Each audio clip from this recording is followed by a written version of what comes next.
మీ ఏం IT AI job అయితే join next it challenge. Job తెచ్చుకోండి, 5 లక్షలు తీసుకోండి.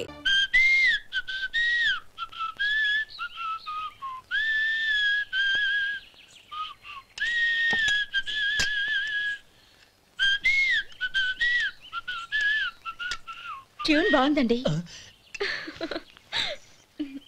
కాఫీ తీసుకోండి. అక్కడ పెట్టండి. నేను ఇస్త్రీ చేస్తాను, మీరు జరగండి. పర్లేదు. అది కాదండి, మీరు వెళ్ళి త్వరగా స్నానం చేసి రెడీ అవ్వండి, ఈలోగా నేను చేసి పెడతాను. పర్లేదండి. నా బట్టలు కూడా ఇస్త్రీ చేసుకోవాలి, మీరు వెళ్ళండి. అలాగేనండి. అయ్యో, కాఫీ తీసుకెళ్ళండి. కాలుతుంది, జాగ్రత్త.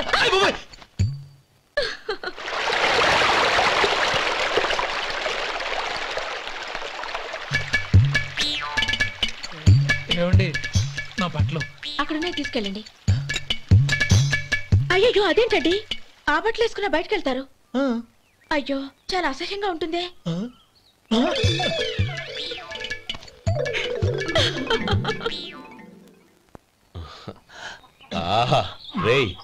వాసన అదిరిపోతుంది. ఈ రోజు పట్టు పట్టాల్సిందే. అంతగా అన్నయ్య, ఎక్సర్సైజ్ చేసి మరీ ఆకలి పెంచుతున్నాను. ప్రొద్దున నుంచి పచ్చ మంచినీళ్ళు కూడా ముట్టలేదు. రే సొంటే, లరా. ఏంటి రారా. రే పాపం వాడిని కూడా పోంచమందావా? అలాగే అన్నయ్య. ఏంటి ఏంట్రా ఈ మధ్య కనపడటం మానేసావు? ఇద్దరు అక్కడి నుంచి నన్ను పిలిచింది. అసలు నేను అర్జెంట్ పని తెలుస్తుంటే నీకు అంతర్చడి పని ఏంట్రా? మీలాగా నాకేం పని పాట లేదనుకుంటున్నారా? ఇలా చెట్టు కింద కూర్చో సొల్లు కబుర్లు చెప్పుకోవడానికి. టూరింగ్ టాకీస్ లో టైటానిక్ ఇంగ్లీష్ పిక్చర్ వచ్చింది, చూడడానికి వెళ్తున్నాను. అనవసరంగా నా టైం అంతా వేస్ట్ చేశారు. అసలు మీరు టైటానిక్ సినిమా గురించి విన్నారా? వినలేదురా. వినాలయ్యా. ఊరికే ఎప్పుడు చూసినా గులేబా కావాలి కదా, ప్రమిళార్జున యుద్ధం సినిమాలు చూడటం కాదు. నాలాగా ఇంగ్లీష్ సినిమాలు చూసి జనరల్ నాలెడ్జ్ ఇంప్రూవ్ చేసుకోవాలయ్యా. వస్తా. సినిమా చూసి కచ్చెత్తాలే. అనయ్య, వదిన వంటలు అద్దరు కొట్టేసింది. కోడి జాయింట్, చేపల పులుసు, మటన్ కుర్మా, కోడి గుడ్లు, చికెన్ బిర్యానీ, మసాలా బాగా దట్టించుంటారే. అవన్నీ నీకెందుకురా? ఏదో ఇంగ్లీష్ సినిమాకి వెళ్ళాలనో. ఏ ఇంగ్లీష్ సినిమా అన్నా? పెద్ద ఇంగ్లీష్ సినిమా. మన ఆదు సుబ్బారావు గారు తెలుగులో మూగ మనుషులను ఎప్పుడో తీశారు. దాన్ని తిరిగేసి టైటానిక్ అని తీశారు. కాకపోతే అందులో గోదావరి, ఇందులో సముద్రం, అందులో పడవ, ఇందులో ఓడ, అంతే. మరేదో జనరల్ నాలెడ్జ్ ఇంప్రూవ్మెంట్ అన్నా? అబ్బే, అది లేని వాళ్ళకు, మనలాంటి వాళ్ళకి ఎందుకు? అంతేనంటావా? భోజనం రెడీ, రండి. వస్తున్నాడు వదినా. చాలమ్మా. వదినా, మీ పిల్ల అందరికీ పన్నీరు చెల్లింది నేనే వదినా. వదినా, వినడానికి ఎంత హాయిగా ఉంది. ఇదిగో ఇంకో చికెన్ పీస్ వేసుకో. ఏ వదినా, మా వదిన బంగారు వదినా.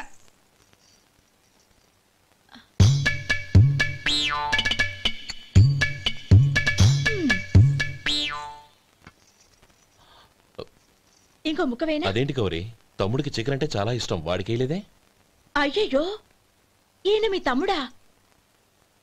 నాకు తెలీదండి. ఒక్కసారైనా నా మొహం చూసి మాట్లాడాలిగా, ఒక్కసారైనా నా నొదినాన్ని పిలవాలిగా, అప్పుడేగా తన నా మరిదని నాకు తెలిసేది. వాడికి చిన్నప్పటి నుంచి కాస్త సిగ్గెక్కువమ్మా. కాస్త ఎక్కువైతే పర్వాలేదు బావగారు, ఈయనకి మరీ ఎక్కువ. చూడు గోపి, ఎందుకు సిగ్గు? అన్న భార్యని వదినమ్మ అంటారు. అంటే వదిన అమ్మతో సమానమన్నమాట. అమ్మని చూసి ఎవరైనా సిగ్గుపడతారా?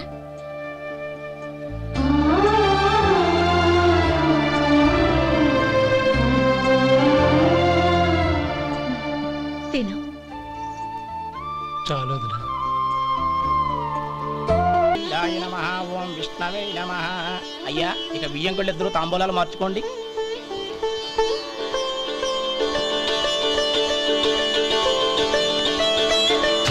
ఇదేంటి 45,000 ఉన్నాయి? అవునండి, ఒక 5,000 తక్కువే. సమయానికి డబ్బు అందలేదు. ఒక వారం రోజులు సర్దుబాటు చేస్తాం. సర్దుబాటు అయ్యే తాంబూలాలు పుచ్చుకుందాం. అరే లేవండ్రా, రండి. సుందరి గారు, తొందరపడకండి. అర్ధాంతరంగా శుభకార్యం ఆగిపోతే అమ్మాయి జీవితం. నాకు అనవసరం అండి, నేను ముందే చెప్పాను. తాంబూలాలు అప్పుడే 50,000 ఇచ్చి తీరాలండి. పోనీ 5,000 మీరిస్తారా? చెప్పండి. 5,000 కాదు, 50,000 నేను ఇవ్వగలను. అమ్మాయి జీవితం కంటే అదేమీ ఎక్కువ కాదు. కానీ మీ ప్రవర్తన చూశాక మీ సంబంధం వదులుకోవడమే మంచిదనిపిస్తోంది.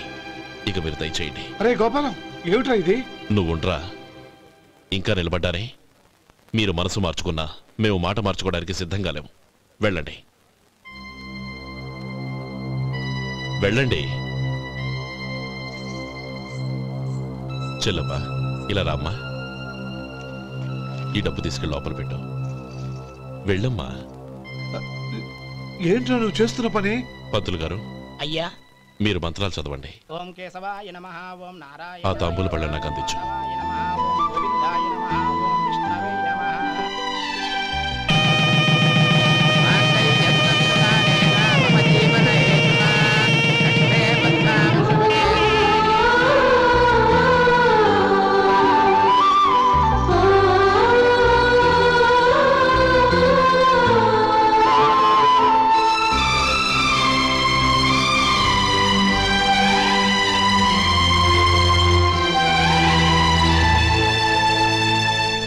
పేర్లు చెప్పి లోపలికి రండి. నువ్వు చెప్పమ్మా. పేర్లు చెప్పకపోతే లోపలికి రానిచ్చే ప్రసక్తే లేదు. నేను ఆయన గారు వచ్చాం. ఆయన గారేంటి? మీ ఆయన గారికి పేరంటూ ఉంటుందిగా, అది చెప్పు. నేను గోపి గారు వచ్చాం. అది గుడ్. ఇప్పుడు మీరు చెప్పండి మరిది గారు. అదేంట్రా ఆడపిల్లలు అలా సిగ్గుపడతావు? తను చెప్పలేదు, చెప్పరా. నేను తను వచ్చాం. ఏమ్మా నీ పేరు తనా? మీ అందరికి తెలుసు కదా, మళ్ళీ ఎందుకు చెప్పడం? ఈ పప్పులే ఉడకం. మా చెల్లెలు చెప్పలేదు, మీరు చెప్పాలి. గౌరీ వదిలేవే. ఏం కుదరదు, చెప్పాల్సిందే. నేను సుమతి వచ్చాం. ఆగండి ఆగండి, పళ్ళెంలో డబ్బులేసి వెళ్ళండి. ఇదిగోరా.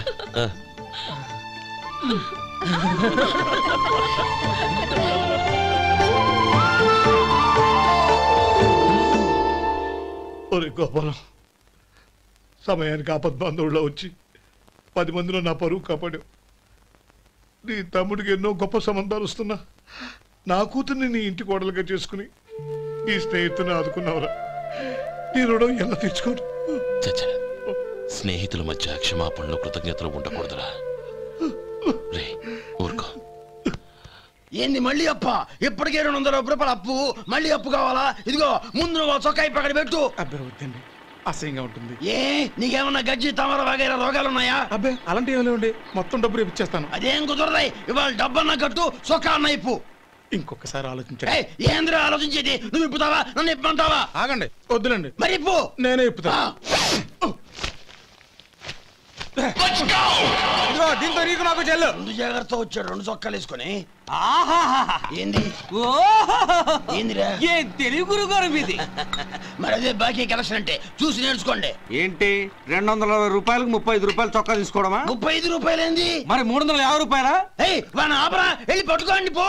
ఏంటి పట్టుకునేది? ఆడు బస్సు ఎక్కడము, బస్సు వెళ్ళిపోవడం అన్ని అయిపోయినాయి. నాకు జీతం పెంచవు గానీ డబ్బులన్నీ డబ్బు పెట్టుకో. ఇక నువ్వు అధిక ప్రసంగం చేయమాక. ఈ షర్ట్ నాకు నచ్చింది. నచ్చితే అల్వా అల్వా అల్వా.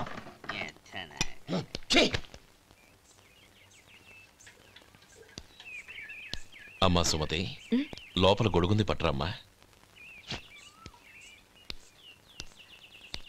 అక్క, పెదబాబు గారికి గొడుగు కావాలంట.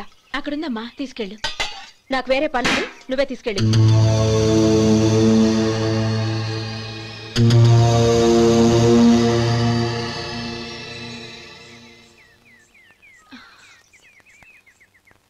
బావగారు, ఇదిగోండి గొడుగు.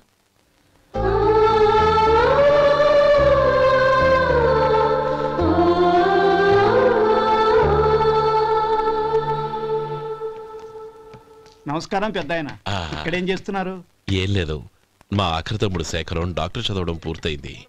ఇంకో వారం రోజుల్లో వస్తున్నాడు. వాడి కోసం హాస్పిటల్ సిద్ధం చేయిస్తున్నాను. ఎంత మంచి మాట చెప్పారండి. వస్తానండి. మంచిది. అయ్యా, తమరి దయ వల్ల అమ్మాయి పెళ్లి కుదిరింది. అలాగా, మంచిది. వచ్చే నెల 15వ తేదీ ముహూర్తం. ఓహో. తమరు కుటుంబంతో సహా దయచేయాలి. అలాగే. అమ్మా, ఆశీర్వాదం తీసుకో. 10 కాలాల పాటు పిల్లా పాపలతో చల్లగా ఉండమ్మా. మరి మేము వస్తామయ్యా. ఉండండి ఒక్క నిమిషం. అమ్మా సుమతి, దేవుడి దగ్గర ఉన్న కుక్కమరిని తీసుకురామ్మా.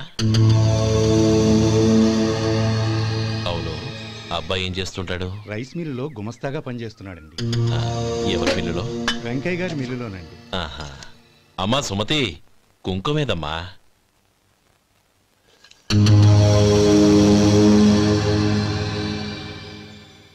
అన్నయ్య,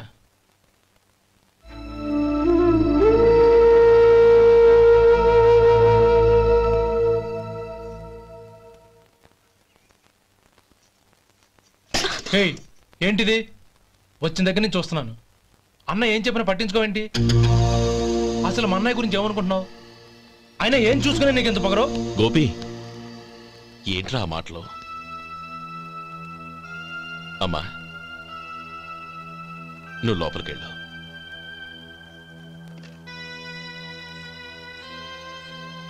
రే గోపి, కొత్త కదరా, ఎందుకలా కంగారు పెడతావు?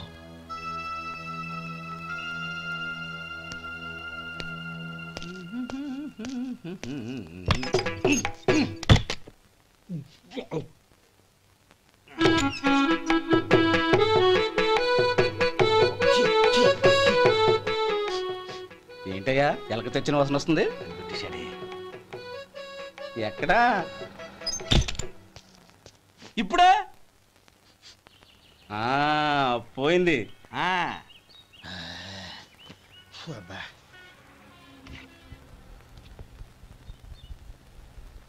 ఏమయ్యా, కాలు ఇలా ఊగుతూ ఉంటే టిఫిన్ ఎలా చేసేది? నా కాలు ఊగడానికి నువ్వు టిఫిన్ చేయడానికి ఏంటి సంబంధం? నేనంటుంది నీ కాలు గురించి కాదయ్యా, మరి ఈ కాలు గురించి. ఆ ముక్క ముందే చెప్పొచ్చుగా. ఉడతలో బిగ్గేసిన తాటెంకలాగా బొచ్చు నువ్వును. ఒరే సొంటి, ఆడి కింద ఒత్తిట్టు. అలాగే.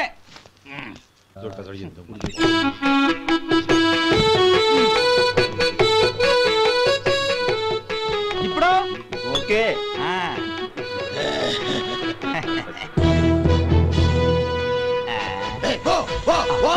ఎన్నిసార్లు చెప్పాలి నీకు? ఒకసారి బుద్ధి లేదు.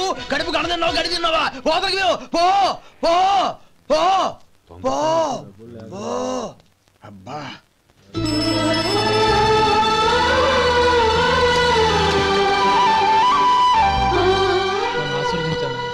భగవంతుడు నిన్ను చల్లగా చూస్తాడు. ఏంట్రా విషయం? నాకు పోస్టింగ్ ఆర్డర్ వచ్చింది. అలాగా? మన ఊళ్ళోనే నన్ను ఎస్ఐగా అపాయింట్ చేశారు. చాలా సంతోషంరా.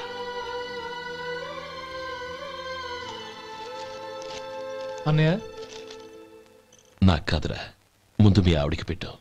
ఇదంతా అమ్మాయి దృష్టం. నీకు ఉద్యోగం రావాలని ఎన్ని నోములు నోచిందో, ఎందరు దేవుళ్లకు మొక్కిందో. వెళ్ళి మీ ఆవిడికి పెట్టు.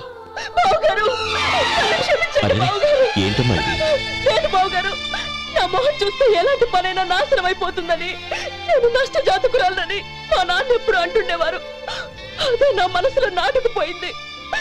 ఆ రోజు మీరు కుంకుమ భరిని అడిగినప్పుడు శుభమా అంటూ పెళ్లి చేసుకోబోయే ఆ పిల్లకి నా చేతులతో కుంకుమ ఇచ్చానంటే ఎక్కడ శుభం జరుగుతుందోనని భయపడ్డానండి. అందుకేనండి మీరు బయటికి వెళ్తూ గొడుగు అడిగినా ఇవ్వకపోవడం, ఎవరు రాకపోవడం. అంతేగాని నా బతుకులో వెలుగు నింపిన మిమ్మల్ని అవమానించేంత దుర్మార్గురాలి కాదండి. ఏంటమ్మా ఇది? చిన్నపిల్లల లేదండి, నాకు అదృష్టం ఉందని, నా పూజకు ఓ విలువ ఉందని మొట్టమొదటిసారి అందు మీరే. ఈ క్షణమే నా ప్రాణాలు పోయినా పర్వాలేదు బావగారు, ఆ ఒక్క మాట చాలు. ఊరుకో. మంచి చెట్లకు మనుషులే కారణమైతే ఇక గుళ్ళెందుకు, దేవుళ్ళెందుకు? పిల్లెదురొస్తే అశుభమని, నక్కతోక తొక్కితే శుభమని అంటారు. అలా అయితే అందరూ ఇళ్లలో నక్కల్నే పెంచుకోవచ్చుగా. అలా ఎందుకు చేయరు? మంచి చెడు అన్నది మనుషుల మనసుల్లో ఉంటుందమ్మా, ఆశీర్వదించే చేతుల్లో కాదు. ఇక మీదట నేనెప్పుడూ నీ కళ్ళలో నీళ్లు చూడకూడదు, సరేనా? రే, అమ్మాయికి తీపి తినిపించు.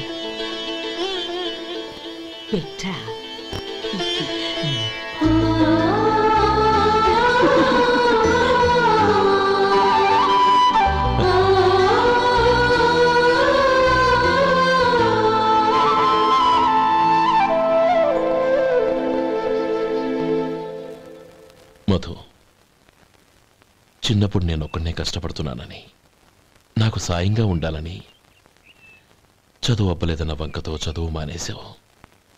ఇప్పుడు నీ తమ్ముళ్ళిద్దరూ అభివృద్ధిలోకి వచ్చారు. మరుదులిద్దరికీ మంచి ఉద్యోగాలు వచ్చాయి. తన భర్త మాత్రం అలాగే ఉన్నాడని నీ భార్య బాధపడదు. చూడు మధు, చదువుకున్నోళ్లే వృద్ధిలోకి రావాలని ఏమీ లేదు. కృషి పట్టుదల ఉంటే ఎవరైనా ఏదైనా సాధించవచ్చు. నీకు తెలివితేటలున్నాయి. నువ్వు తలుచుకుంటే కానిదంటూ ఏదీ లేదు. పైగా నీకు సాయిగా మేమందరం ఉన్నాం. ఎవడ్రా వాడు? ఇన్నాళ్ళుగా వ్యాపారం చేస్తున్నాను, నిన్నగాక మొన్న వచ్చినోడు వాడు నాకు పోటీయా? వాణ్ణి పెరగనివ్వకూడదు. వాణ్ణి ఇక్కడికి రప్పించండి, నేను మాట్లాడతాను.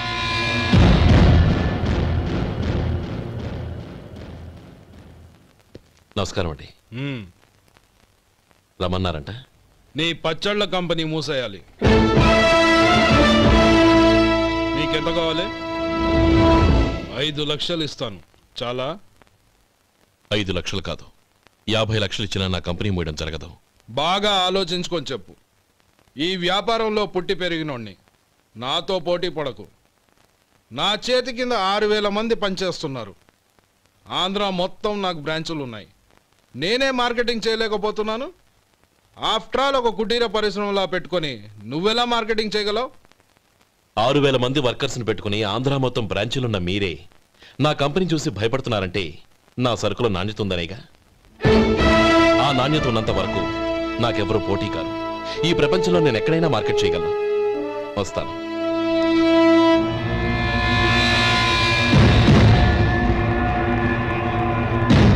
ఇక్కడ ఏం లేదండి. ఇక్కడ ఏం లేదండి. ఇప్పుడు ఊపిరి పీల్చి బిగ్బట్టు. నెమ్మదిగా వదిలే.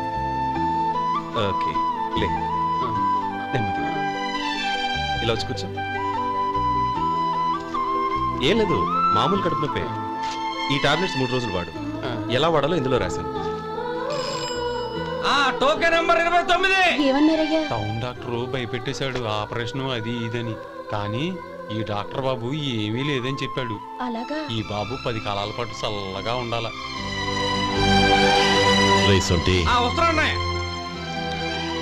రే, భగవంతుడి దయ వల్ల తమ్ముడు హస్తవాసి మంచిదని అప్పుడే పేరొచ్చిందిరా. తమ్ముడిని దగ్గరుండి జాగ్రత్తగా చూసుకో. పని హడావుల్లో పడి వేళకు భోంచేయడము. అబ్బే అదే లేదన్నయ్య. 1 గంటకల్లా పేషెంట్ కట్టు, భోజనం పెట్టు. అది అలా జాగ్రత్తగా చూసుకో. నేను చూసుకుంటాను కదన్నయ్య, నువ్వు వెళ్ళు.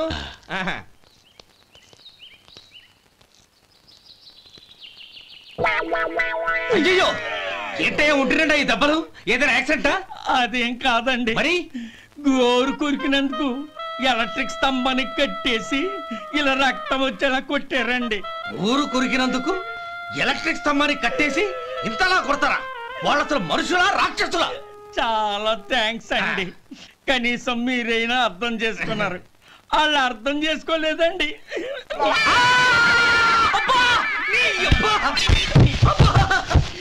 గోరు కొరకడం అంటే ఇదా? నిన్ను కొట్టడం కాదురా, నిలువురా నరికేయాలి. మన 2 ఊర్ల పొలిమేరలో ఉన్న ఈ మల్లికార్జున స్వామి వారి దేవాలయం జీర్ణదశలో ఉందన్న విషయం మీ అందరికీ తెలుసు.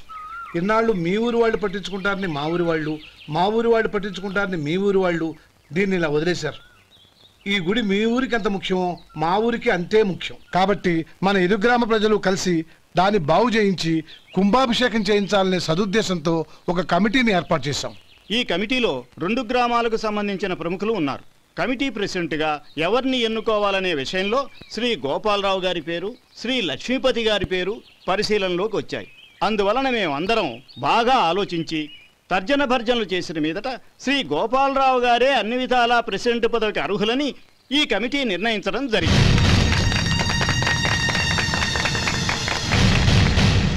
అంచేత ఈ ఉభయ గ్రామ ప్రజలు శ్రీ గోపాలరావు గారికి ఉదారంగా విరాళాలు అందజేసి ఈ శుభకార్యాన్ని జయప్రదం చేయవలసిందిగా కోరుతున్నాం. ఏంటి ఇంకా రాలేదా? ఏంటయ్యా, టైం 10 అవుతోంది. బోర్డు మీద 10 గంటలను రాసింది. మీ డాక్టర్ ఇంకా రాలేదు. అసలు మీ డాక్టర్ కి టైం సెన్స్, పంక్చువాలిటీ ఏమైనా ఉన్నాయా? ఇంతకీ మీరెవరండి? నేను డాక్టర్ అమ్మని. ఓహో, మీరు డాక్టరేనా? డాక్టర్ అంటే డాక్టర్ని కాదయ్యా, డాక్టర్ని చేసుకోబోయేదానని అర్థం. ఓహో, అవును, నువ్వెవరు? నేను ఇక్కడ టోకన్ ఇస్తూ ఉంటానులేండి. తప్పుకో, తప్పుకోవయ్యా. అవును, మీ డాక్టర్కి ఎవరో అన్నయ్య ఉన్నాడంట కదా, ఎలాంటోడు? ఎలాంటోడంటే? అదేనయ్యా, చాలా కోపిస్తని విన్నాను. ఎందుకని అడుగుతున్నారు? ఎందుకంటావేంటయ్యా? ఆ అన్నయ్య మాట వినగానే మీ డాక్టర్ గడగడా ఉణిగిపోతాడు. అసలు డాక్టర్ చదివే తమ్ముణ్ణి అలా భయపెట్టచ్చా? తప్పు కదా? తప్పేనండి. కాని కాని నాకు మీ డాక్టర్కి పెళ్ళవని ఆ అన్నయ్య సంగతి అప్పుడు చెప్తాను.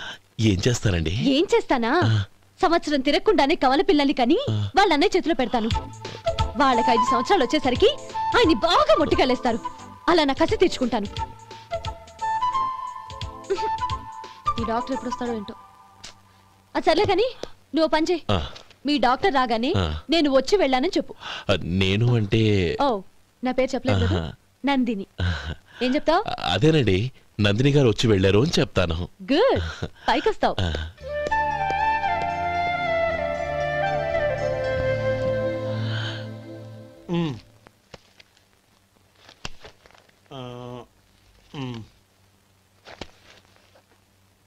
దీంతో మొత్తం 4,98,200 అయ్యాయి. పోతే నువ్వు ఇచ్చినంత ఇవ్వలేకపోయినా ఈ దైవకార్యానికి నా వంతు చందా 1800. దీంతో మొత్తం 5 లక్షలు పూర్తయ్యాయి. సరేరా, నేను ఈ డబ్బు తీసుకుని పట్నం వెళ్ళి బ్యాంక్ లో వేసొస్తాను. అలాగే, నేను నీతో వద్దాం అనుకున్నాను రా, అనుకోకుండా సాయంత్రం ఇన్స్పెక్షన్ వచ్చింది. పర్వాలేదులే, వెళ్ళొస్తాను.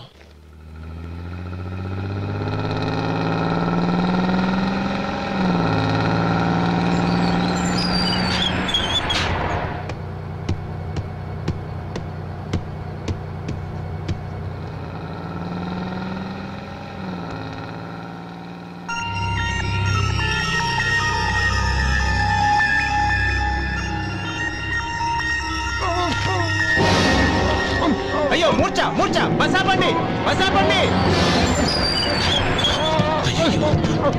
తాళం చేతిలో పెట్టండి. వీటి వల్ల ప్రయోజనం లేదు. 4 ఖర్చుకోకుండా పళ్ళ మధ్య పెట్టడానికి గట్టిగా అది నోట్ అయిపోండి. ఇదిగో చూడండి.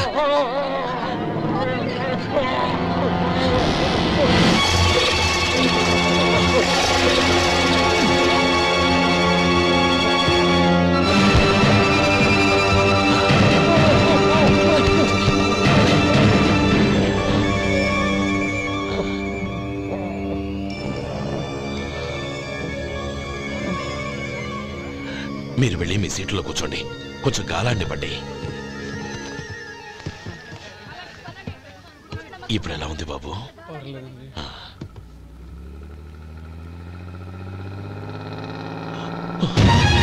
నా బ్యాగ్, నా బ్యాగ్ ఎవరైనా చూసారా? అందులో 5 లక్షలు ఉన్నాయి. నా బ్యాగ్ వెంటనే బస్తాపండి, ఎవరిని కింద దిగవద్దు, అందరినీ చెక్ చేయండి. నా అంచనా తప్పు కాలేదు. వాడి మంచితనమే వాడిని దెబ్బకొట్టింది. మన వాళ్ళని పంపించి గుడి తాలూకు డబ్బు కొట్టేశాడని పోలీస్ కంప్లైంట్ ఇవ్వండి. ఇప్పుడు ఆ స్టేషన్లో ఎస్ఐ వాడి తమ్ముడే. వాడే వెళ్ళి వాడి అన్నయ్యని అరెస్ట్ చేసి వీధుల్లో నడిపించుకు తీసుకురావాలి. అది నేను కళ్ళారా చూడాలి, మనసారా సంతోషించాలి.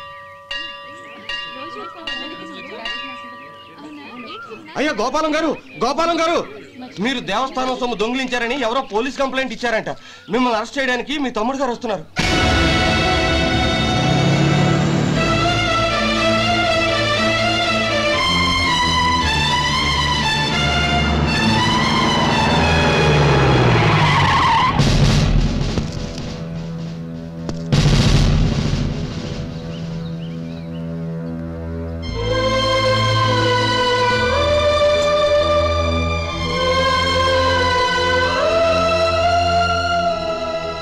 చూడు గోపి, ఎప్పుడు నువ్వు ఉద్యోగంలో చేరావో అప్పుడే తనా పరానే తేడా మర్చిపోవాలి. నేరం చేసిన వాడు నీ తమ్ముడైనా అన్నైనా సరే శిక్షించాల్సిన బాధ్యత నీది. అదే నువ్వు నీ ఉద్యోగానికి ఇచ్చే గౌరవం.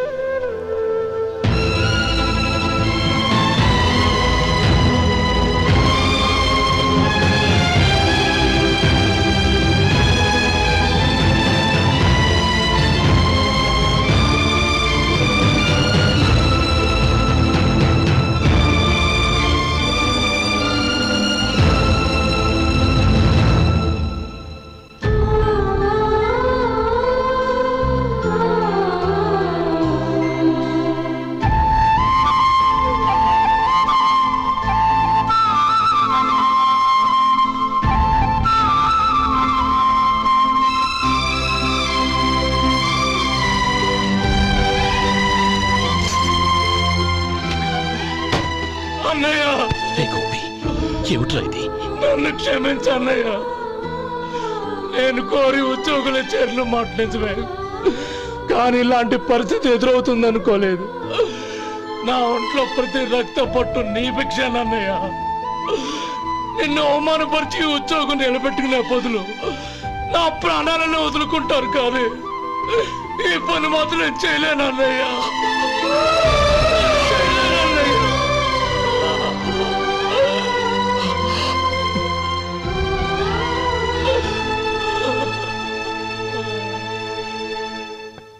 ఏరా, ఇన్నేళ్లు కష్టపడి సంపాదించిన ఉద్యోగానికి రాజీనామా చేస్తావా? కనీసం నీ పెళ్ళాం ఏమనుకుంటుందోనని ఆలోచించావా? ఇందులో అనుకోవడానికి ఏముంది మామగారు? ఎండనక వాననక కష్టపడి ఓ తండ్రి కంటే ఎక్కువగా ఈయన్ని పెంచి పెద్ద చేశారు బావగారు. అలాంటి దేవుణ్ణి అరెస్ట్ చేసే ఆ ఉద్యోగం ఈయనకు అవసరం లేదు. బాగుంది. అన్నకు తగ్గ తమ్ముడు, తమ్ముడికి తగ్గ పెళ్ళాం. సరే, మీ ఇష్టం. నానమ్మ, అన్నయ్యడి. నమస్కారం అండి. ఓ నువ్వా? రా కూర్చో. పర్వాలేదండి. ఏంటి ఇలా వచ్చావు? ఆ రోజు నా కంపెనీని మూసేయమన్నారు. ఇప్పుడు నేను మూసేయడానికి సిద్ధంగా ఉన్నాను. దానికి ప్రతిఫలంగా నాకు 5 లక్షలు కావాలి. అలాగే, నీకు కావాల్సిన 5 లక్షలు నేను ఇస్తాను. చాలా థ్యాంక్స్ అండి. కానీ మీరు మీ కంపెనీని మూసేయక్కర్లేదు. సార్? అవును మిస్టర్ మధు, మీ అన్నగారికి జరిగిన అన్యాయం గురించి తెలుసుకున్నాను. మీ కుటుంబం గురించి కూడా విన్నాను. సహజంగా అందరూ ఐకమత్యానికి ఉదాహరణ రామలక్ష్మణులు అంటారు. కానీ ఆ రామలక్ష్మణులు ఎలా ఉంటారనేది పుస్తకాల్లో చదవడం తప్ప ఎవ్వరూ చూడలేదు. మీ అన్నదమ్ములను చూస్తే ఆ రామలక్ష్మణులు ఇలాగే ఉండేవారేమో అనిపిస్తుంది. అలాంటి కుటుంబానికి ఇలాంటి ఇబ్బంది రావడం నిజంగా దురదృష్టం. రామునికి హనుమంతుల్లా కాకపోయినా ఏదో ఉడతాభక్తిగా నా వల్ల వీలైన సహాయం ఈ 5 లక్షలు తీసుకో. మీ కంపెనీ పేరు మీదే అన్ని సరుకులు తయారు చేయండి. నేను వాటిని ప్రపంచమంతా మార్కెటింగ్ చేస్తాను. సార్, మీ రుణం ఉంచుకోను, తొందరలోనే తీర్చేస్తాను. స్నేహితుల మధ్య రుణాలేంటి మధు? We are friends.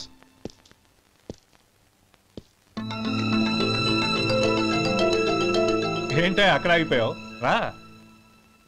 నువ్వు మీ అన్నయ్యని అరెస్ట్ చేయడానికి అట్టెళ్ళావు, ఆయన లొంగిపోవడానికి ఇటు వచ్చారు. అవును, యూనిఫామ్ చేత్తో పట్టుకొచ్చావేంటి? సార్, నేను రే, ఈ మాత్రం దానికే బెదిరిపోయి ఉద్యోగం వదులుకుంటావా? నువ్వు ఇలాంటివి ఎన్నో సమర్థవంతంగా ఎదుర్కోవాలి. నిన్ను నేను ఎస్పీగా చూడాలి. అది కాదన్నయ్య. ఇంకేం మాట్లాడకు. ఇన్స్పెక్టర్ గారు, నన్ను లాకప్లో పెట్టండి.